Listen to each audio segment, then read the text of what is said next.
እናንተ ዘንድሮ የምንሰማው ጉድ ከአይምሮ በላይ ነው። ከአይምሮ በላይ ነው። ፍትህ ለዚች ህፃን የ13 ዓመት ልጅ ናት። እምነግራችሁ ኢትዮጵያ ውስጥ ነው የሆነው። ዛሬ ከአንድ ሰዓት ከሁለት ሰዓት በፊት ነው። ጉርሻ ፔጅ ላይ ተፖስቷል። ገብታችሁ ማየት ትችላላችሁ። ቪዲዮዎችም አሏት። የ13 ዓመት ህፃን ናት። ቤት ውስጥ በረዳትነት ተቀጥራ አሰሪዋ ቢላ እያጋለች ፊቷን በጋለ ቢላ ተለተለቻት። ቪዲዮ ላይ እንዳየሁት ሰውነቷ ሁሉ ተደብድባ በጣም ቆሳስላለች።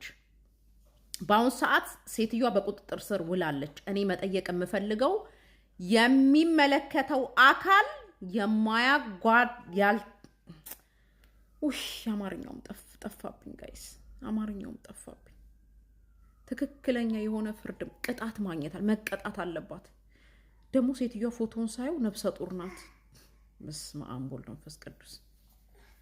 ምን አይነት ጭካኔ፣ ምን አይነት አረመኔነት ነው! ወይኔ እጅሽን በሰበረው ፈጣሪ። እኔ ምንም ማለት ፍርዱ የፈጣሪ ነው። ፍትህ ለዚች ህፃን።